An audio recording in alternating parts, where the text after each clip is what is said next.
Baiklah, hari ini kita akan membahas mengenai conditional sentence ya Kak.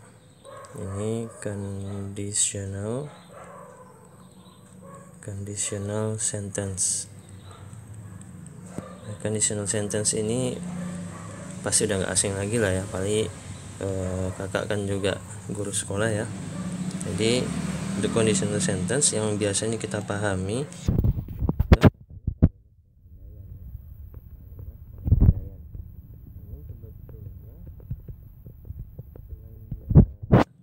pengandaian, bisa dibilang ini sebetulnya kalimat bersyarat. Kenapa disebut kalimat bersyarat? Karena nanti ada kata jika, seandainya, seumpamanya, kalau, nah gitu ya. Jadi untuk conditional ini nanti tipe yang biasa dibahas itu ada 3 sebetulnya. Nah yang pertama itu nanti ada dari yang pertama ya, ada nanti tipe 1. Nah tipe 1 ini nama lainnya bisa juga disebut dengan istilah open conditional, kan? Atau bisa juga disebut dengan future conditional. Future conditional.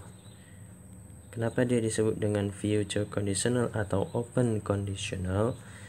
Karena ini nanti satu-satunya pengandaian yang mengandaikan masa depan dan masih mungkin terjadi. Ya, ini masih mungkin untuk terjadi.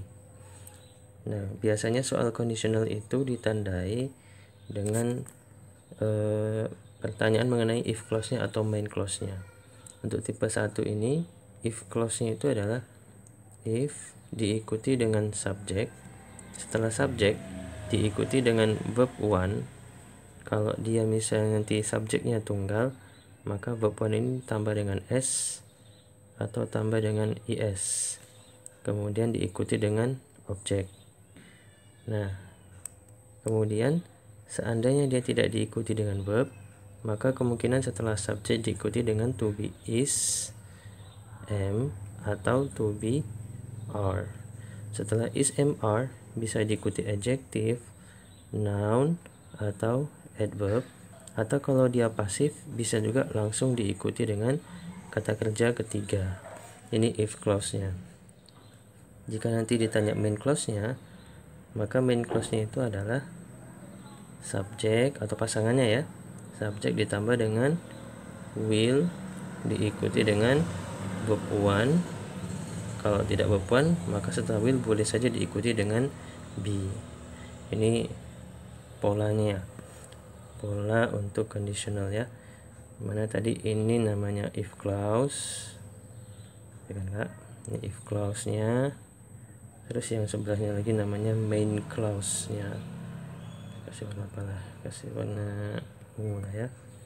Ini namanya main clause. Jadi tinggal dilihat nanti mana yang ditanya, if clause-nya atau main clause-nya. Kita buat contoh. Misalkan if you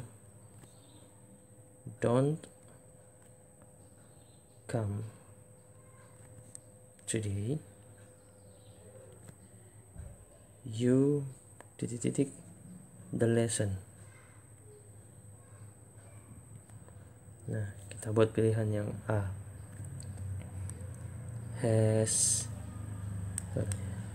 Have missed. Pilihan yang B, will miss. Pilihan C, miss. Atau pilihan D, missus lah ya, atau yang D, would miss. Nah, kalau ini kan jelas ya, petunjuknya adalah di soal kita ini ada kata if diikuti you don't. Don't itu tandanya dia bentuk negatif dari verb 1 ya. Bentuk negatif dari verb 1 ini adalah don't atau doesn't jika subjeknya tunggal. Jadi jawaban yang paling tepat adalah yang will miss. Oke. Nah, seandainya soalnya diganti she titik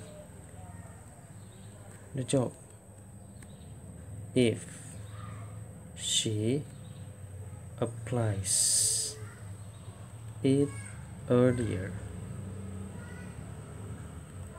Nah, pilihan yang A, will get.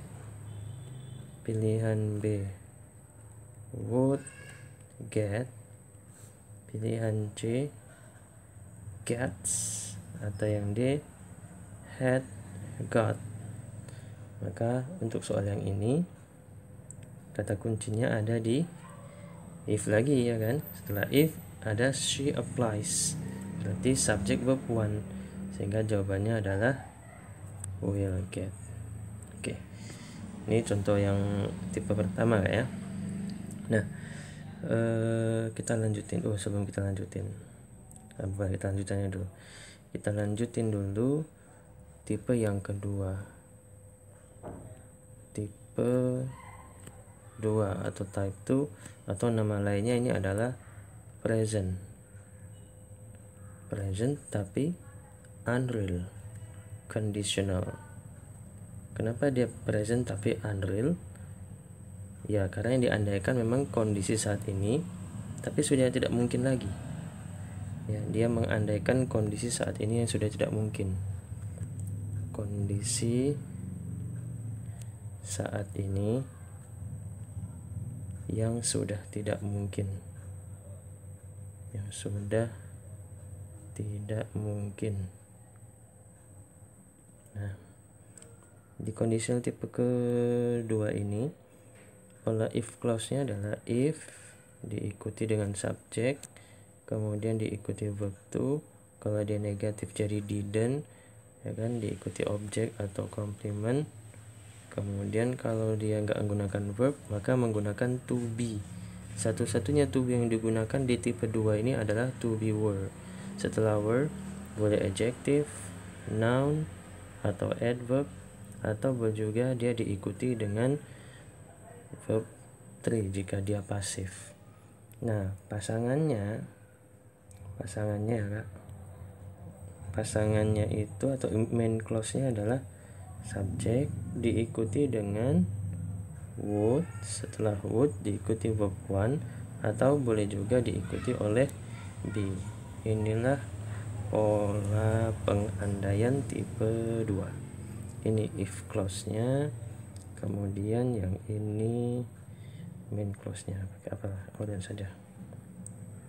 Nah, ini main clause. Jadi dua hal lah ya, dua hal yang memang harus kita bedain, satu if clause, satunya main clause. Oke. Nah, kita buat contoh dulu ya. Kita buat contoh, misalkan she wouldn't know the answer titik pilihan A if she doesn't ask me. Pilihan B if she wouldn't ask me, atau C if she didn't ask me, atau yang D if she will ask me. Oke. Nah, untuk soal yang ini kata kuncinya tetap sama ya. Di pilihan jawaban ada semua kata if. Nah, di kalimat soalnya ada wouldn't know, berarti itu adalah would yang diikuti verb one. Nah, would diikuti verb one berarti tipe 2. Maka if-nya harus subjek diikuti dengan verb to atau word, atau kalau negatif dia didn't. Maka jawaban yang paling tepat adalah yang C. Oke. Ini tipe 2. Nah, contoh yang kedua misalnya. if she rich, she would buy that expensive bag. Pilihan A is, pilihan B would be, pilihan C was, pilihan D were. Nah, kata kunci di soal kita ini, di soal sudah ada if ya, ada if-nya, kemudian kalimat lengkapnya adalah kalimat induknya, if subject would buy, berarti tipe 2. Maka if-nya kalau dia berbicara to be, hanya boleh to be were saja ya, hanya boleh to be were, jadi tidak boleh menggunakan to be selain were. Jadi jawabannya yang D. Oke, ini tipe yang kedua. Nah, tipe ketiga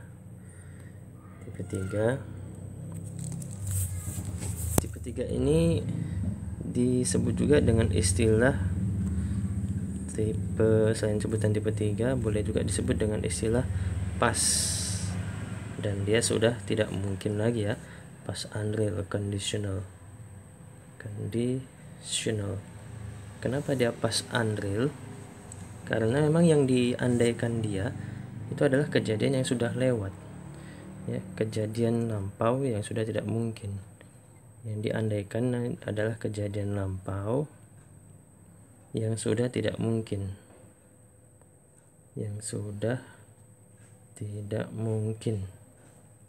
Nah, jadi nanti pengandaiannya itu adalah if-nya diikuti dengan subjek, kemudian diikuti dengan head, setelah head diikuti dengan kata kerja ketiga tambah dengan objek, atau kalau tidak maka boleh menggunakan kata been.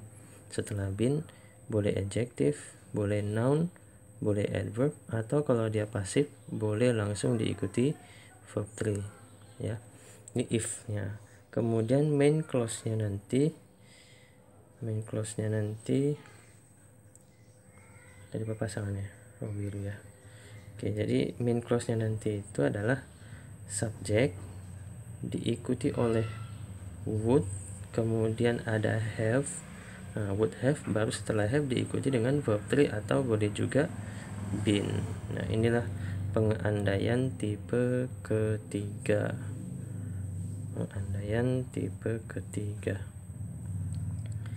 Oke. Nah, jadi di tipe ketiga ini, sekali lagi, ini adalah bentuk pengandaian untuk kondisi yang sudah lampau dan sudah tidak mungkin. Kalau kita buat contoh misalnya, if I had known you, I bla bla bla it to you. Pilihan A will give, pilihan B gave, pilihan C would give, pilihan D would have given. Nah, dari contoh ini kata yang kita bisa ambil sebagai kata kunci tetap di kata if, lalu setelahnya ada I had known, berarti subjek had diikuti dengan verb 3 ya. Jadi ini tipe 3, maka pasangannya harus would have verb 3. Maka jawaban yang paling pas adalah yang D. Oke. Nah, ini adalah tipe-tipe kondisional dan mulai tipe 1, 2, dan 3. Namun ini tipe normal, artinya polanya tidak ada yang terbalik. Jadi ada juga pola yang terbalik, jadi disebut dengan istilah pola inversi atau inversion lah ya. Kita sebut dulu sini dengan pola inversion, artinya polanya dibalik. Karena kalau if tadi if-nya nampak ya, nah nanti pola inversi ini disebut juga dengan pola tanpa if. Ini disebut juga dengan pola tanpa if. Nah, jadi dia nggak ada if-nya. Jadi untuk tipe sesuai dengan tipenya nih susunannya kak ya. Untuk yang dia tipe 1 nanti yang seharusnya dia if diikuti subjek kemudian verb one atau diikuti to be is, am atau are, ini bisa menggunakan pola tanpa if dengan menggunakan kata should di depan. Should, ya kan? Kemudian diikuti dengan subjek, lalu diikuti dengan verb one atau diikuti dengan be. Itulah pola tanpa if-nya. Pasangannya ya tetap sama. Selanjutnya di sini tetap subjek diikuti dengan will, kemudian diikuti verb one atau diikuti dengan be. Nah, kita buat contoh lah kok gitu ya. Contoh. Titik-titik. In the city I will meet him. Nah, pilihan A if, live. Pilihan B I live. Pilihan C should I live. Pilihan D if I lived. Nah, untuk soal ini kata kuncinya ada di I will meet. Maka ini kan tipe pertama ya. Nah, conditional tipe pertama, tapi kalau kita cari jawaban yang pakai if nggak ada. Jadi kayak mana dia? Kita gunakanlah jawaban tanpa if. Yang mana jawaban tanpa if? Nah, jawaban tanpa if-nya adalah yang C. Oke. Baik. Jadi should I live ini sama dia dengan if I live, gitulah ya. Nah, ini tipe yang pertama, tipe inversi pola inversi tanpa if. Kita lanjutkan ke tipe yang kedua. Tipe yang kedua itu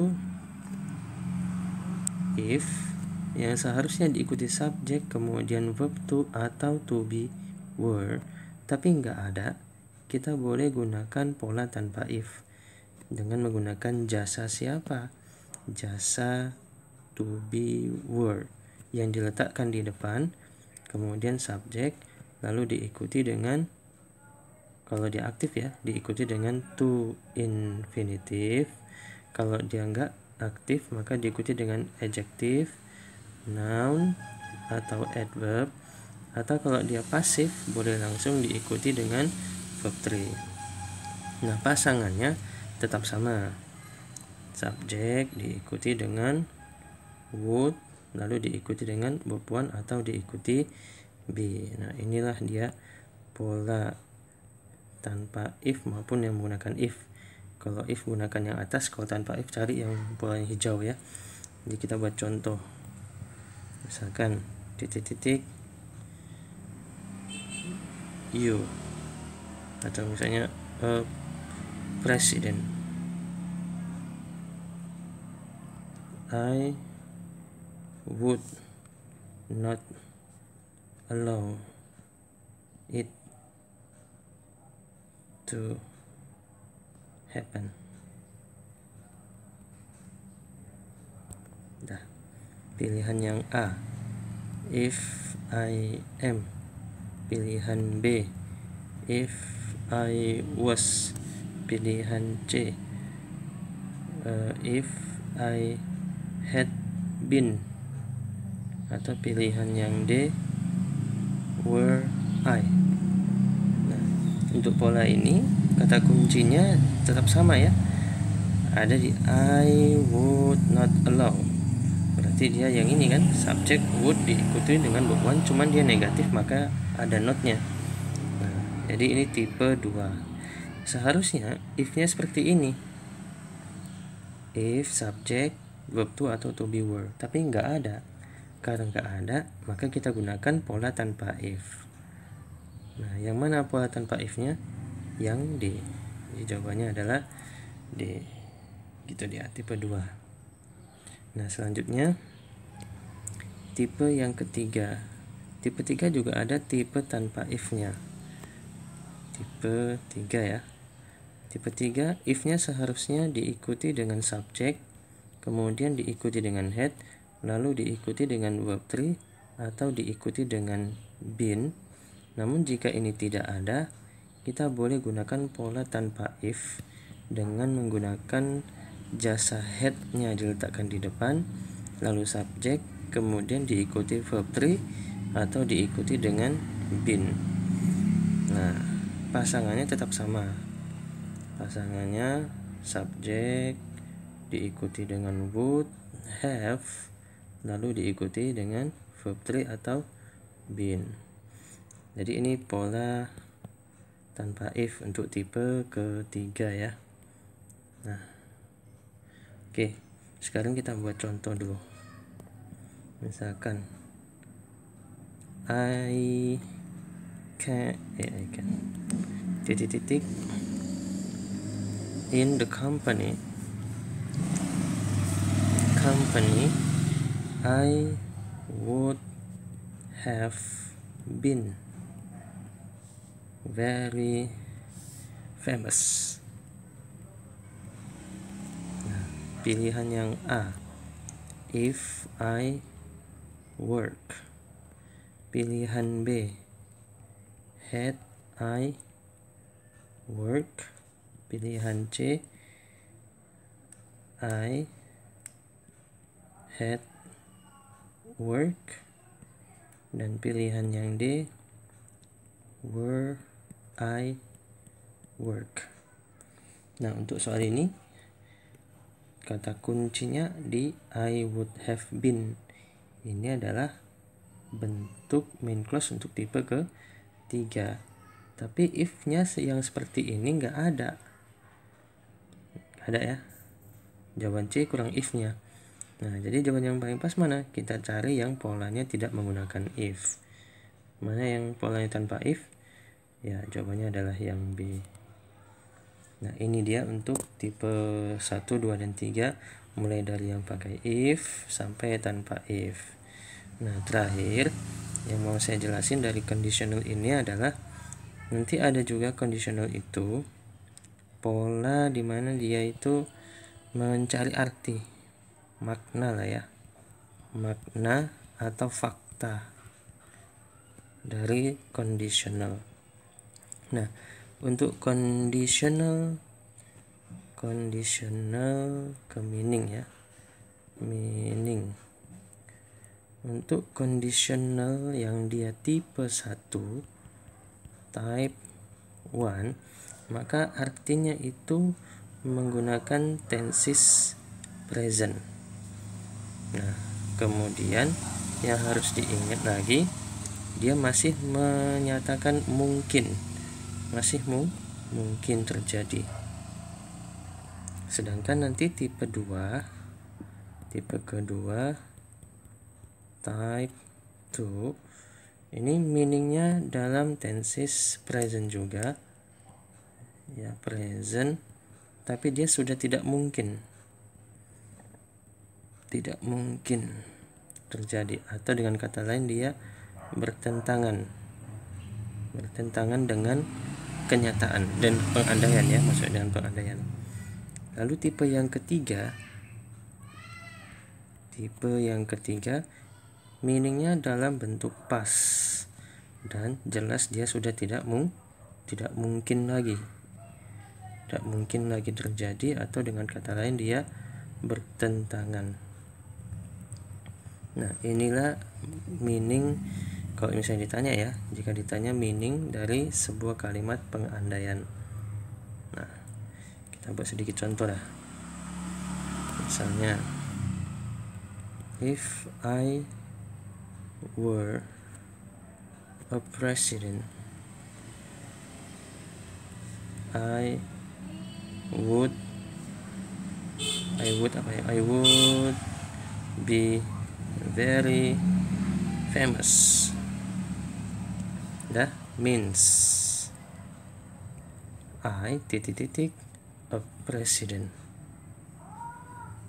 Nah, ini tipe berapa? Tipe kedua ya. Nah, karena kita bisa lihat dari if I were. Nah, I were ini tipe 2.